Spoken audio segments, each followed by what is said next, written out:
5-minute penalty to Chicago, a game misconduct, and then Manson having words with Steven. And now Butcher gets into it. We're going to have a brawl, folks. Stand by.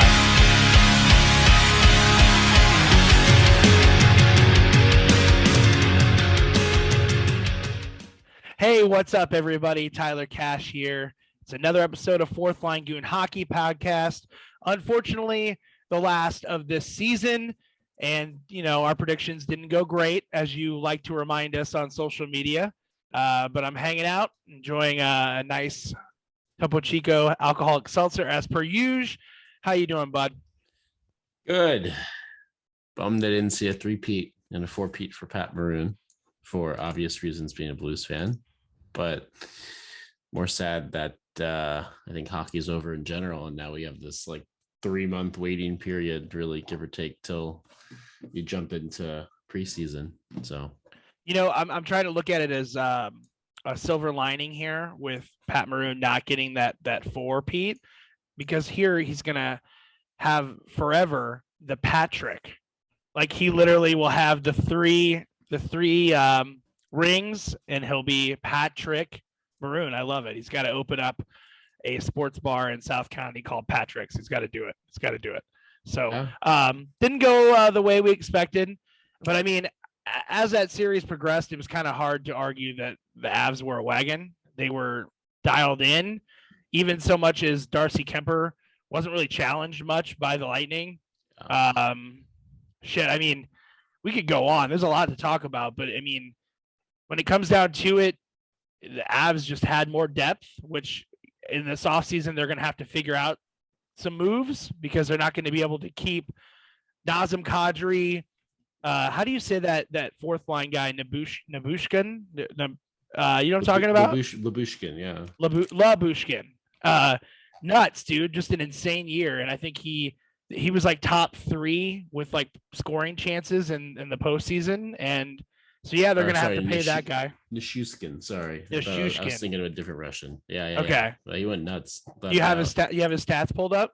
I mean, yeah, 20 playoff games, 9 goals, 6 assists, 15 points. So pretty nuts. And he's a league minimum guy, I'm pretty sure, right? Like, he's on his entry level contract. I don't know if it's entry level, but I think it's RFA. But I mean, yeah, he put up almost point per game, put up 25 goals in this season alone. So I mean, he has a UFA, excuse me. So yeah, somebody's gonna pay him, overpay for sure. Which, you know what, that's I guess we should probably wrap up. Let's wrap up what we saw for the Stanley Cup Final. Both teams great.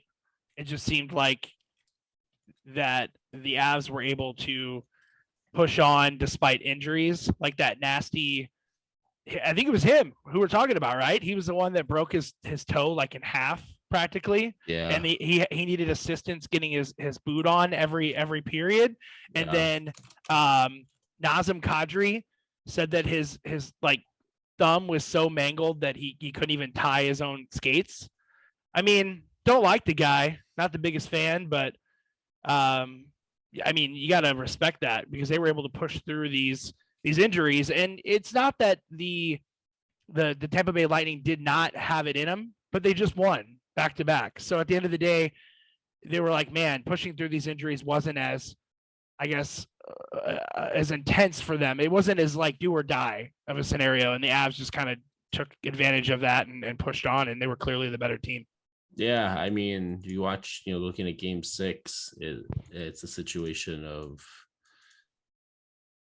the third period was probably one of the best closeout periods of hockey I've seen all playoffs.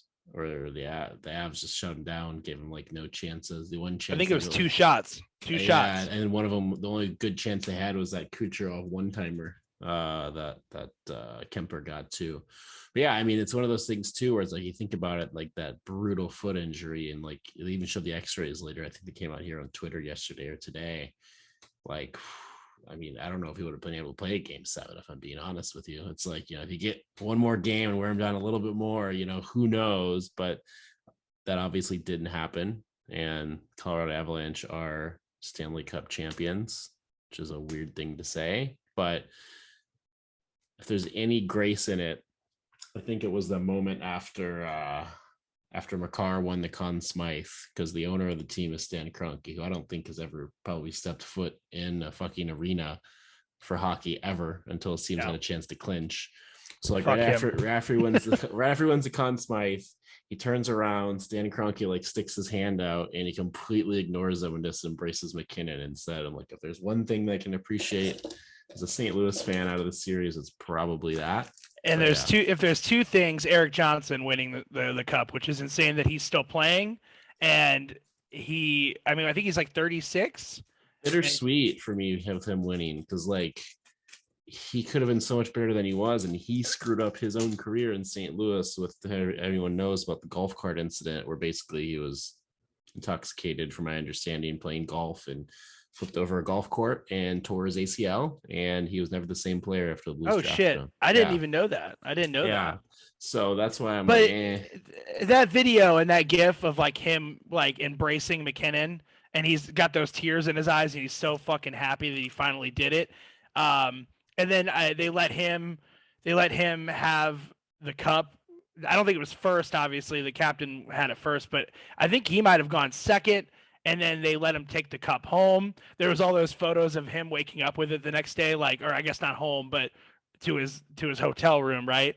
Yeah. I mean, I just love to see it. The veterans grinding. Like I mean, yeah, Cale Makar that's an insane story as it is, but seeing these guys that have literally grinded for 20 years finally take it home, that's just huge. That's massive in my eyes. I think wasn't he drafted in 2006, like early 2000s by the Blues? Yeah, it was I think our first and only first overall pick, if I'm being honest.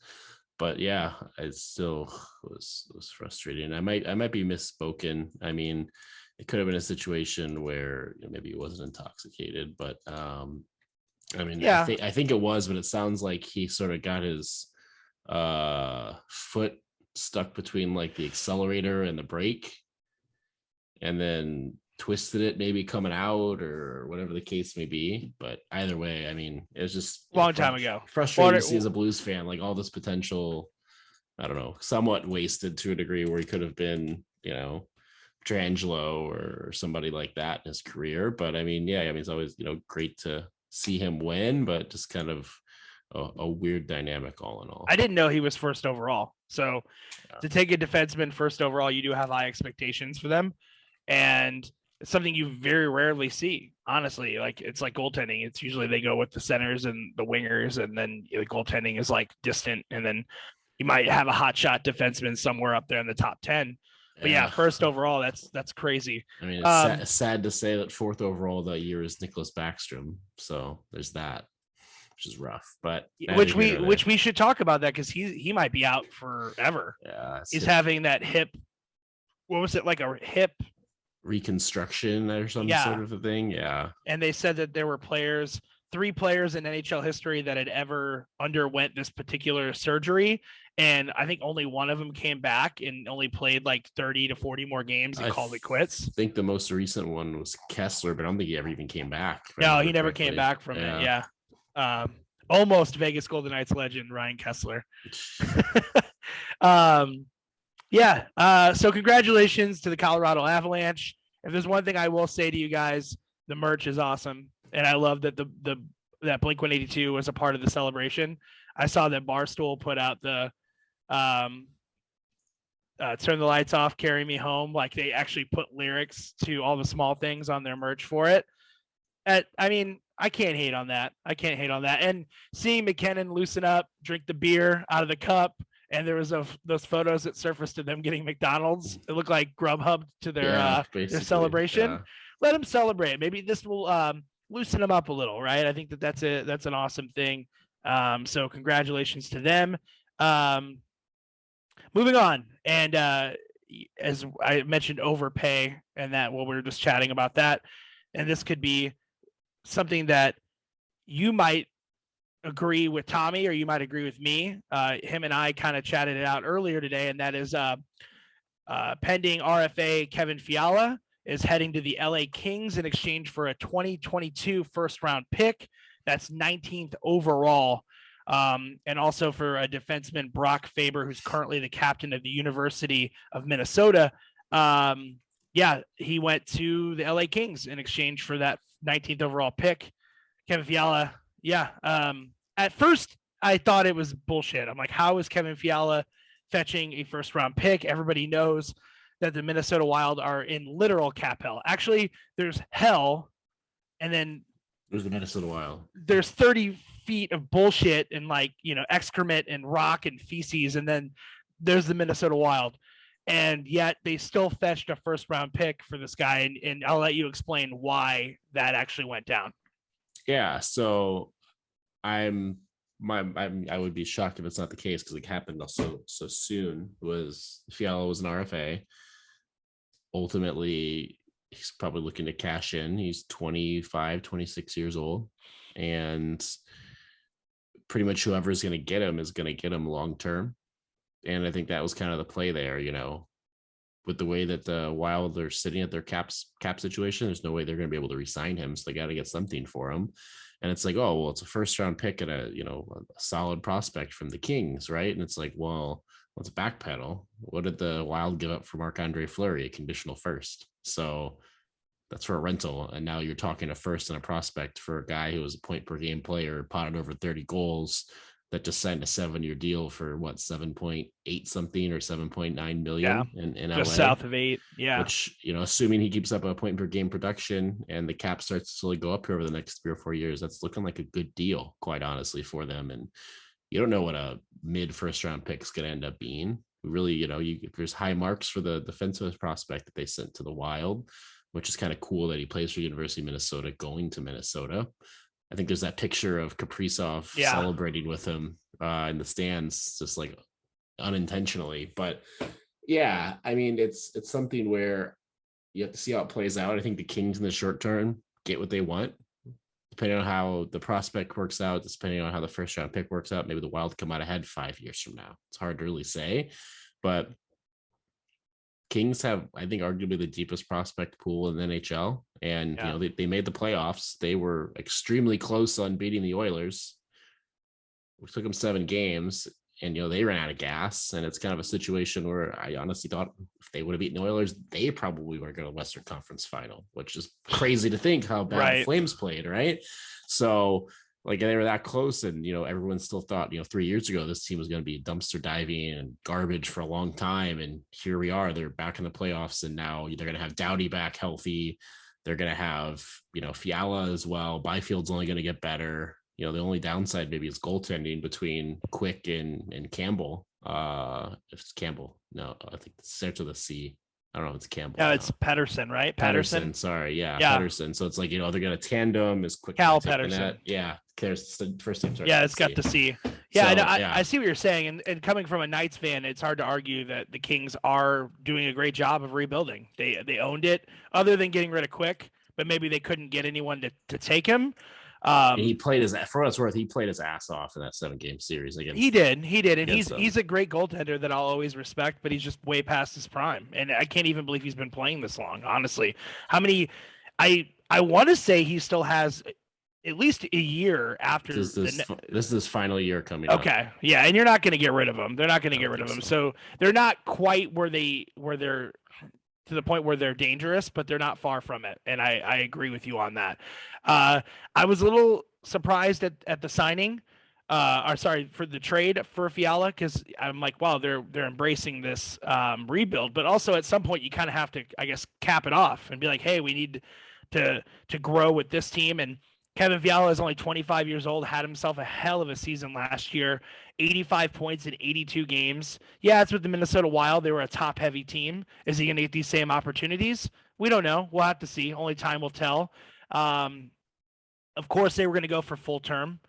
$8 million is a little high. Well, they didn't go full term. That's what's crazy. They went for 7 instead of 8 years. Okay, so he could have done 8. The 7 and 8 year rule kind of it escapes me. So you can sign 8 if it's after your entry level contract. You can sign 8 if you own the player's rights. So if you're an RFA or they're in the rookie deal or whatever, yes. If they're a UFA, yeah. But if they're still like under your control, you could still do it. But once the free agency window opens, you can only do 7. So, I mean, he still would be, theoretically 33 potentially. Yeah, 32, 33 going into a new contract, and that still has a couple solid years potentially under his belt. But I mean, I'm sure he's happy with it either way.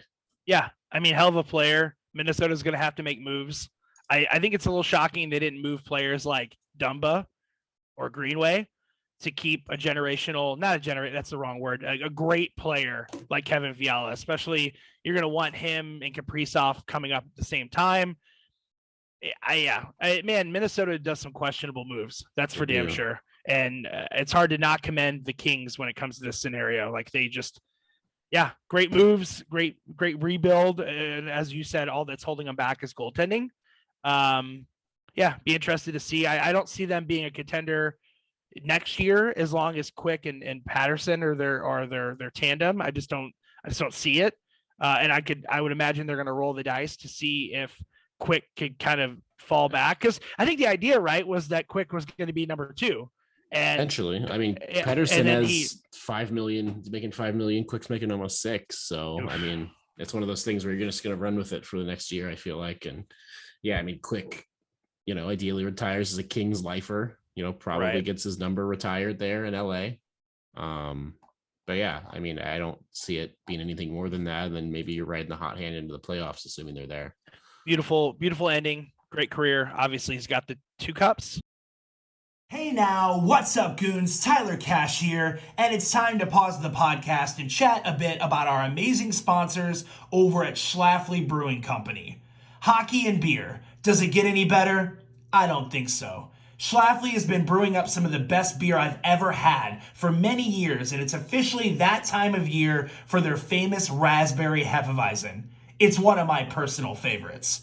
Their Raspberry Hefeweizen distinguishes itself among others in that it's a true fruit beer. None of this fruit-flavored crap. It uses real raspberry in the brewing process. Once the fruit sugar ferments out, the aroma and flavor stay in, making this a delightful, drinkable beer that's not too sweet or tart. It's refreshing and balanced with a natural hazy pink coloring. Because it's low in alcohol, it brings out a smooth dose of weediness, and it's perfect for summer. It's perfect for any time. Download the Schlafly app or visit schlafly.com to locate and devour yours today. That's SCHLAFLY.com. Schlafly Beer. Drink Mo Beer. This podcast is brought to you by 1 in a Million Handyman Services Incorporated. 1 in a Million is a family-run local company that's been serving the Las Vegas, Nevada area for over 15 years. They are licensed and insured throughout Clark County and travel as far as Boulder City, Henderson, Las Vegas, and North Las Vegas. 1 in a Million specializes in smaller home repairs, but also tackles commercial repairs. They've worked around the Strip, residential homes, commercial buildings, you name it, 1 in a Million has made their mark. With a 4.5-star Yelp review and countless of happy customers throughout the 15 years, you can guarantee you'll be happy with their services. All previous customers can refer an unlimited amount of friends and family for a $25 referral credit, which would come off of any future projects and or repairs if they decide to use 1 in a Million. This offer also extends to the Fourth Line Goon listeners. Mention this podcast and you will receive a $25 referral credit that will come off of the total cost of your repairs. 1 in a Million is open Monday through Saturday, 9 a.m. to 5 p.m., and you can find them on the web at juaninamill.com. That's JUANINAMILL.com, or you can also find them at juan.inamill on Instagram. 1 in a Million Handyman Services won't let you down. Check them out. Staying with the theme of goaltending, let's talk about Ville Husso. It appears that there's a potential that he stays put in St. Louis. According to Joey Strickland, he said, there's been lots of chatter. I expected the St. Louis Blues to make a real effort to extend Ville Husso. He loves it in St. Louis and has a great relationship with Jordan Binnington. I'm sure you have a lot more input on this than I do, so I'll keep mine short and sweet. Yeah, I mean, if he takes a ridiculous team-friendly deal and you're paying him like $2.5-3 million a year, that makes a little bit of sense because then you're getting them both for under 10. Don't make the mistake that the Kings did and pay both goaltenders, $5-6.5 million and be over that 10 million mark. I think that if he does take a hometown discount, maybe does it for term, maybe a $3 million for 5 years kind of deal. I could see that working out for the Blues in their favor, but you still have free agents you got to sign. You got to sign Perron for the 14th time. I mean, there's moves that got to be made, right? I mean, I don't know. That's the interesting thing is like Blues got about $9 million in cap space, right? Tyler Bozak, he's probably retiring is my guess. Maybe he gets PTO somewhere. That's my assumption. 36 going on 37. The really only forward you have to sign is Perron for next year. So say he gets $5 million, right? And then really the question, Letty. No, Letty's gone. He's not coming back. You don't think so? No, he's going $5+ million. He's out. I think if the Blues do anything on the D front, it's trading for somebody during the draft or potentially right before free agency. So the question that's interesting because they were concerned about defense. So like, why? Letty is not the long-term option. I don't think whatsoever. I mean, he helped, but he's not the guy who is going to get the job done. I feel like it didn't help that he got injured. Obviously, that sort of probably a concussion during that hit in the AF series. But still, yeah, I mean, he was great to have, but I think it's more of a luxury to have a Letty on your team in the Blue situation. And then it's really Perron and then 2 defensive guys who are RFAs who probably aren't going to fetch that much.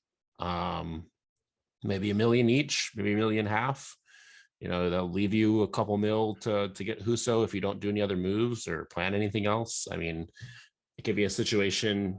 Yeah, I mean, the interesting dynamic of it too is if you roll the dice and say, fuck it, let's test our D depth more, or let's let Perron walk for some reason, and you sign Ville Husso like a $4 or $5 million deal or something, right? Bennington's no trade clause doesn't go into effect for 2 more seasons. So if you really want to see who's going to take over, you have 2 years to figure that out. You could deal Bennington potentially. So that's something that people probably don't want to hear, especially as resurgence in the playoffs. But I mean, it's just a weird dynamic. I've said it since basically the cup run where Bennington just seems sort of, I don't know, too relaxed and not really care to deal with putting in max effort with the regular season. And then when it comes to postseason, it's like 200% effort all the time. Too little, too late. Yeah, well, not necessarily but it's more of just, where is this for the other 50 games you could be starting, right? So either way, I mean, there's a couple ways you can look at it. I mean, realistically, you're re-signing Perron. You're getting your RFAs under the belt. It'd be a hometown deal, or you're dealing out like a Scandella or something. But yeah, it's a long shot. But unless he's convinced he loves it in St. Louis and he wants to stay here, like you said, maybe even just like $2 million for like 5 years or something stupid, or like $2.5 million for 5 years. I mean, maybe, but I highly doubt he'd leave all that money on the table. I mean, he's been in the pipeline for a minute. I remember hearing Husso's name now for a long time in the AHL. He's been a prospect of the Blues for quite some time. Go back to 2016, pretty much. So yeah, so 7 years, and he's finally getting his opportunity. So I can understand why he would want to walk to a team that's going to give him that opportunity. But at the same time, if he can get a promise of longevity, right, like his term, I think that's what he would be mainly focused on. It reminds me a lot of Logan Thompson or Zach Whitecloud for the Golden Knights. They grinded so much in the AHL that when they got their opportunity, they were offered long-term contracts, and they're like, oh, well, like this just means I'm playing hockey more. So it's not so much that they're gambling on themselves or believing in themselves to the full extent to like take that risk, but it gives them like an element of stability, especially if they're familiar with the organization. And Ville Husso is definitely very familiar with the St. Louis Blues organization. He probably loves the coaches. He loves the team. Like, I don't know, at this point, even though he didn't grow up, I don't think he's a St. Louis native. I would have known that. From Finland. Right. Even though he didn't grow up, he spent the better part of a decade in St. Louis and working for one organization. So it's like he's got to decide whether or not it's important that he gets that starting job for a team like the Buffalo Sabres, or maybe, I don't know, can go to a team like Philly and be a solid backup, or he'd have to go out east. There's so many goals. Maybe. I mean, yeah, there's just so many goaltending problems out that way too. So I don't know, man. It's if Strickland says it, he's got his ear to the ground in St. Louis, and I do respect his opinion. So I mean, my thought process, my gut tells me that like Huso's gone. I mean, you can save the cap space with Chucky Sidebirds, Charlie Lindgren, or Joel Hofer. Maybe Joel Hofer's a little bit, a little more development you want to see there with him being so young, but they went into the Calder Cup Finals, lost in 5 to the Chicago Wolves. The Springfield Thunderbirds did. Poor James Neal, by the way. Yeah. That's any championship. But before we get to that, okay, we got to talk about that. You can get a league minimum goalie who came up for small stints, who played ass off, and use that cap space, and we get a solid D-man. And I think that's what needs to potentially happen, in my opinion. So James Neal, poor James Neal. I know we normally talk about NHL here, but it looked like he was going to go all the way in the AHL. He stuck it out, went all the way to the Calder Cup, and they got lost. They lost in 5. Lost in 5, and they barely won game 1 too. It was like a big late stage comeback. Wasn't it an overtime win? I think it was. I think it might have been a comeback overtime win. Yeah. What happens to him, man? Is he done? Like, was he showing that he's a team player by continuing on in the AHL, or was this like his last ride? Do you have like a mental thing in his head where he's like, okay, well, I know it's silly that I'm in the AHL. I really don't need this money. I'm already getting paid from who's he get? The Flames, right? The Flames. So. So yeah, is he done? Is he coming back? Is he going to try for the PTO again for another team? I mean, what happens with him? I think that's probably on his mind. I mean, it's probably a situation where he's like, fuck it, I didn't get dealt to the deadline, so I might as well ride this thing out and provide some, mentorship to the young guys or whatever, and really, really see what happens. I mean, what he's pushing, I think 35 right before the season starts. Yeah. So, I mean, maybe you see a PTO, could it even be crazy that the Blues signed him to like a 2-way deal or something? Who the fuck knows, right? I mean, I don't know if he wants to do that at that point in his career, but I mean, the 3 options make sense. As a PTO again, prove yourself, a 1-year sort of like league minimum deal, or you sign a 2-way contract to continue to play hockey. I think it's going to depend on his, personal life and what he has going on there. But I mean, who really knows? It's really hard to say. Looking back at his career, it feels like he made moves based on money. And I don't know why the PTO happened. Like, maybe that was what he needed for closure. He's like, okay, look, that was where he basically, like, he said he got like completely devastated by COVID and never recovered. And then the Flames were like, all right, get out. You suck, basically. I was like, well, I never really had a fucking chance after this. So, I mean, that's at least what he said.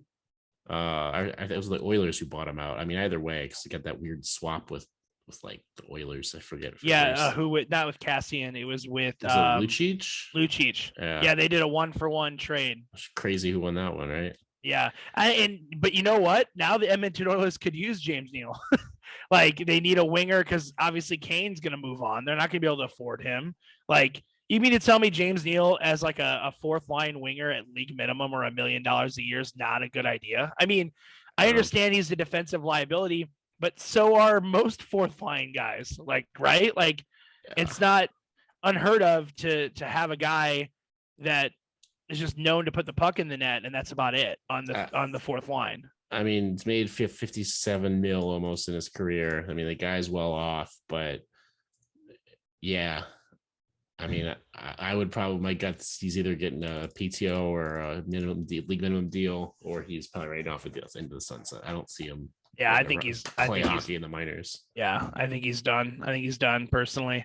So yeah, we want to thank you guys. This is our last episode of the regular season. We'll take probably a month-long break and then come back at it as the season nears, and we have all sorts of trades and all sorts of things to talk about, especially after the draft. It might not be a weekly thing, but we'll check in every once in a while. We appreciate you guys supporting the Fourth Line Good Hockey podcast. I was gonna say, I know we're far out from it, but I got let me go down this list real quick. I got 5 rapid fire UFA questions for you. Simple. Are they re-signing or not?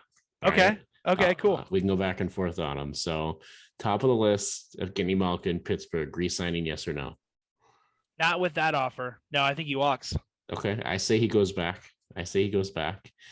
Claude Giroux, is he sticky in Florida or is he going somewhere else? Is going back to Philly? Is he looking at other options? His preference is Florida, but I think he goes. I think he goes somewhere else.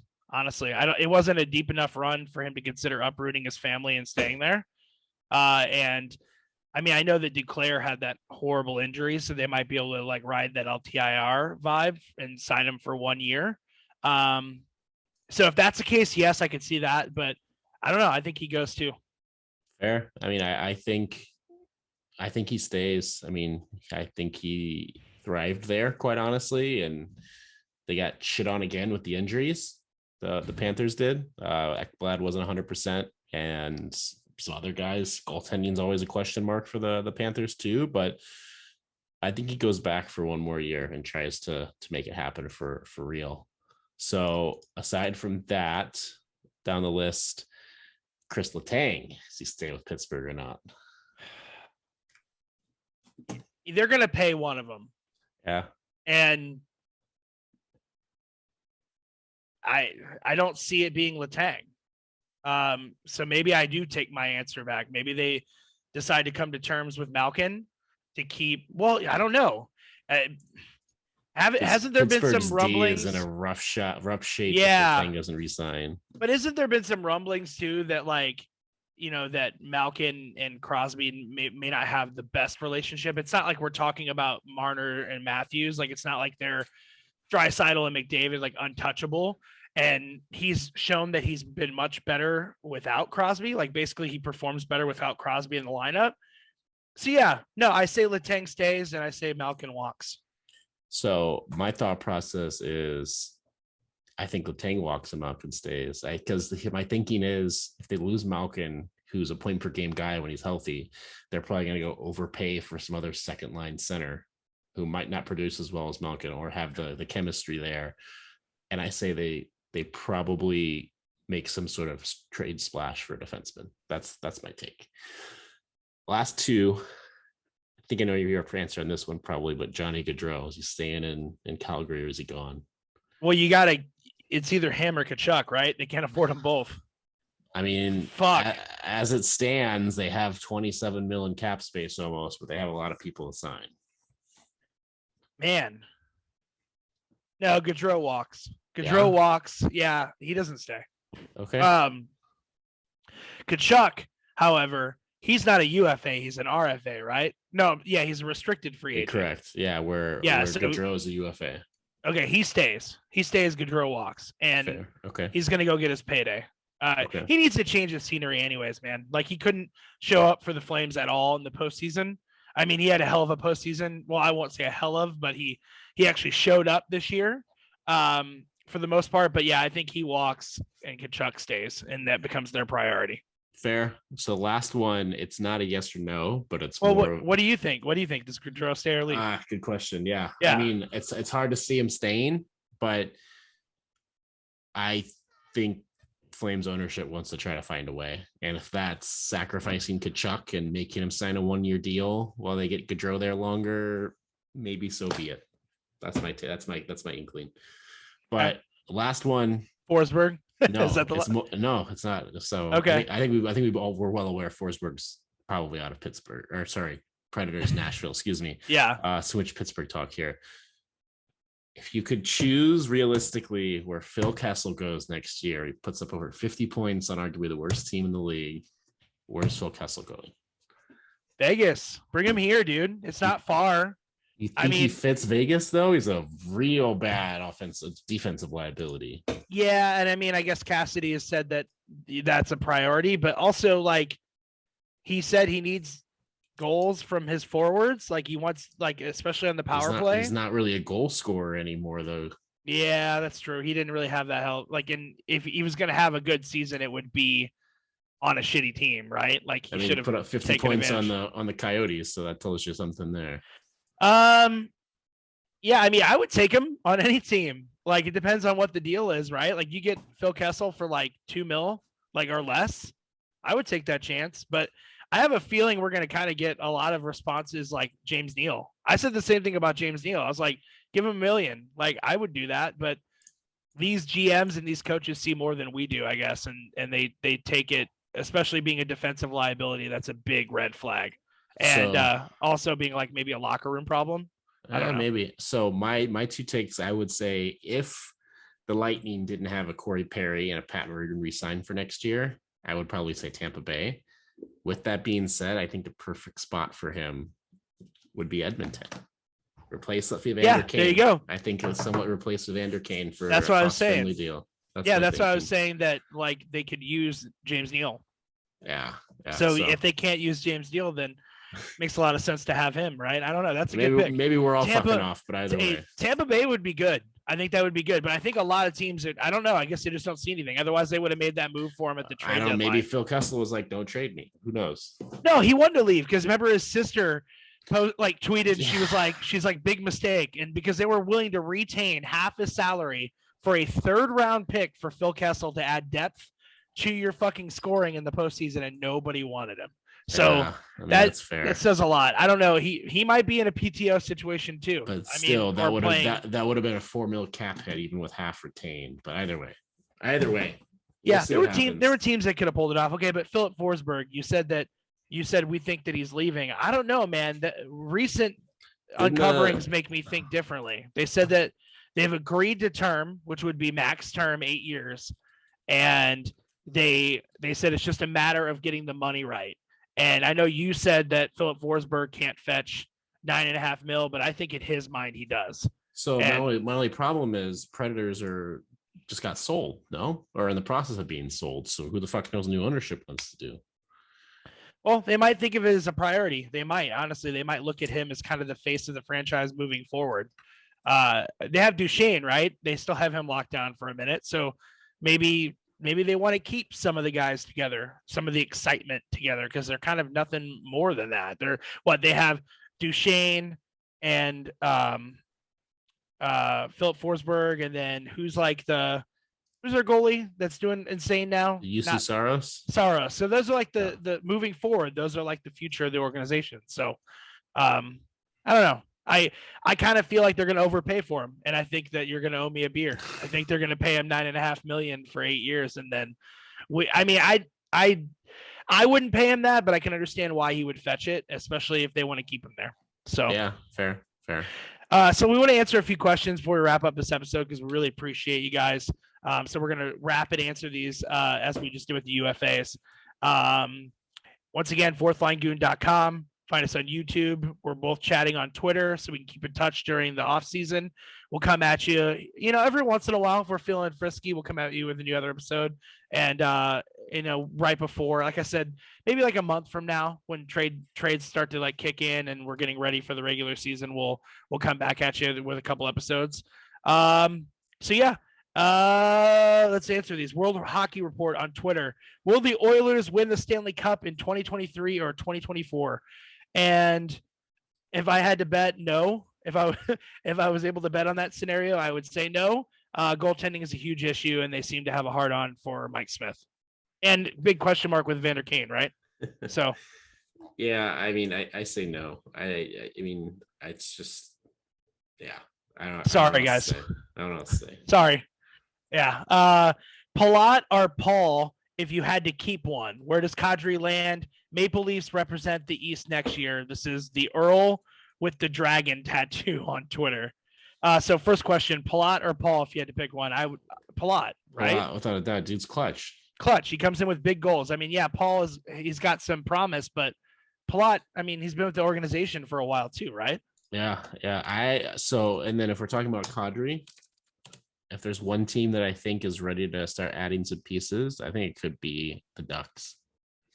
Yeah. In my opinion. It makes sense. And one last question, Tim Ward. What was the biggest surprise of the season? What's your prediction for the biggest offseason move? And who makes a splash in free agency? So let's just stick to what was the biggest surprise of the season? For me, I know a lot of Avs fans are going to chirp me, but the fact that they did it with such ease, that had to have been the easiest run to the Stanley Cup that I've seen in so fucking long. Honestly, 2 sweeps, game 5, into game 6, right? Yeah. Like, yeah, and like to be fair, it's not like they had necessarily easy opponents, but like it just clicked everything at the right time. It was the right time. That's the biggest surprise for me. What about you? Yeah, I mean, I think still mind-blowing to me. I don't know if it's a surprise, but I think mind-blowing to me that Connor McDavid and Draisaitl still led the league in scoring and only playing fucking half the postseason, which is bonkers. Yeah, and poor guys, right? And and our respects to all the Oilers fans, especially the World Hockey Report guys. Sorry, guys, it's not your time. It won't be your time anytime soon, as far as I'm concerned. Cheers, everybody, especially the Avs fans. I'll admit when I'm wrong. We were wrong. We said Bolts in 6. So still fuck Stan Kroenke, but yeah, correct. And enjoy your championship.